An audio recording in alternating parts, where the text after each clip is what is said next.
Hello there, and this is Gaze into My Crystal Ball, a look at management trends of the future. My name is Andy Fox, and I will take you along a ride that will show you what we have seen in the past and what we should expect to see in the future. First, before we start, I'd like to begin with a generation culture comparison. For the most part, we will just quickly go through this, but I think it is important when determining and seeing where we've been, and then also seeing where we will be going within the next 10 years and beyond. The baby boomers are beginning to retire, if not already been retired.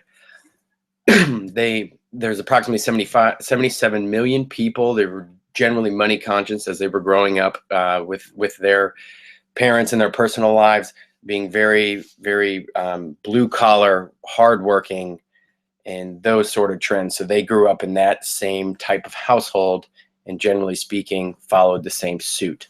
This is the beginning of the rock and roll generation, and the rock and roll music genre came out.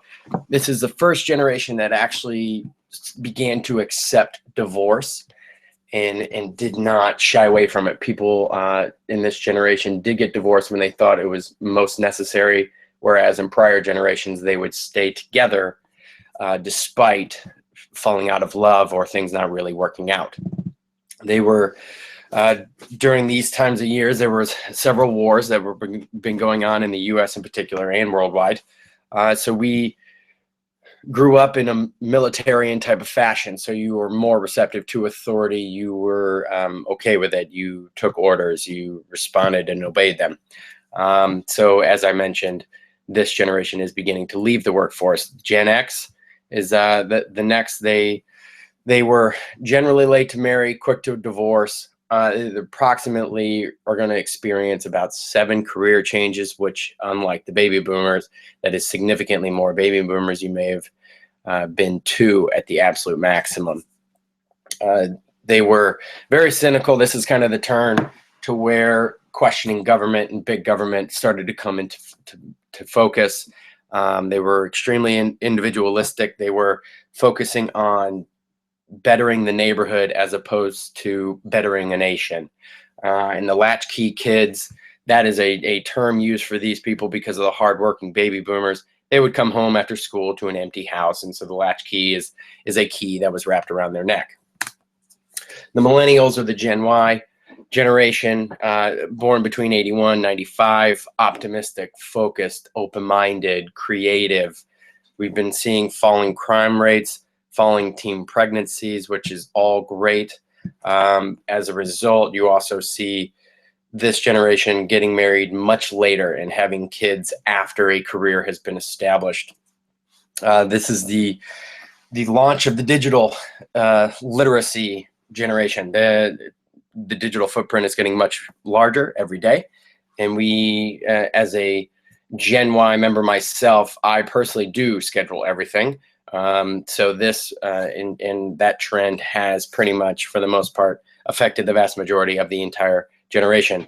Due to the way we were raised and grown up, increased academic pressure, you were supposed to always get a college degree, especially between our parents or our parents' parents. Sometimes we found ourselves being the first people in our families to go to school.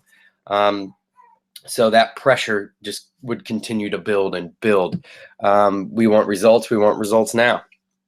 Prefer more of a relaxed work environment, wanting to have flexible hours, flexible office space, wear what's comfortable, and not necessarily need to walk in, wear a suit and tie every single day. Now we enter the Gen Z, which is still kind of growing. Right now, they're the students of today. They're the performers of tomorrow.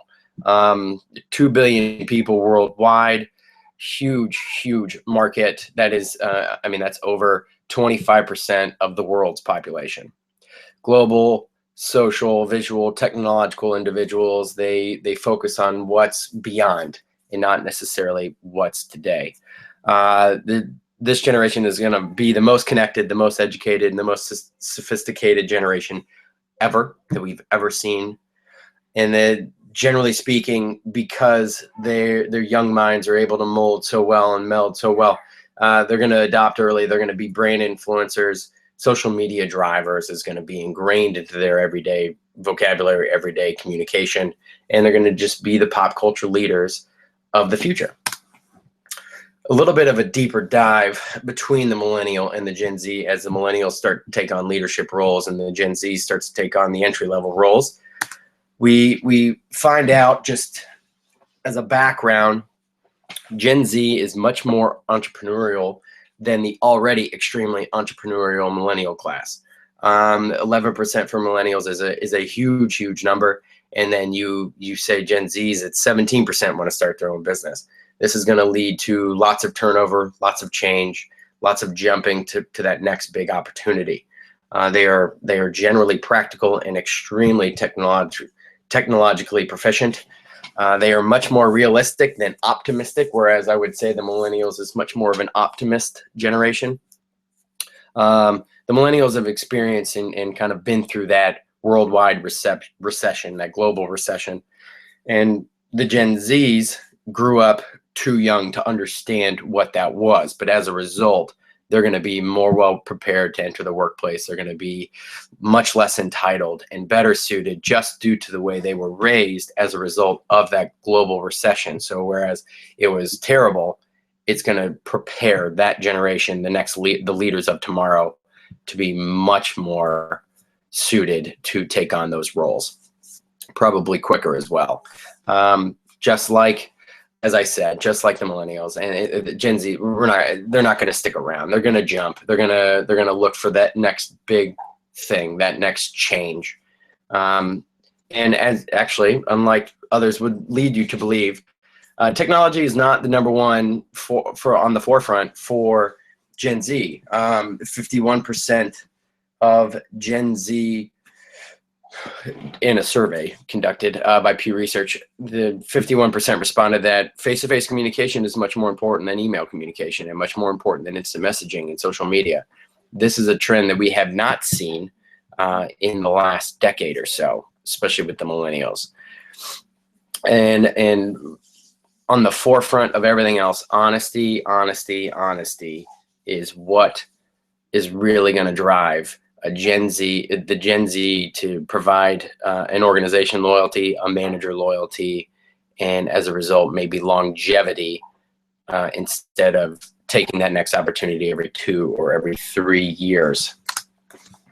So now that we have kind of a breakdown of the culture generational standpoint, let's move into management trends. Current management trends, globalization, I think we can all attest to that. Ethics are increasingly getting important. There's huge awareness and huge initiatives to maintain an ethical standard across all industries. And I think that will just continue to grow and continue to bolster. And ideally, we will see poor ethics slowly continue to dissipate within the workplace. Workforce diversity, as a result of globalization, it's getting more and more diverse in our workplaces. More women are taking management roles and leadership roles and really splashing the workplace environment well. Additionally, ethnic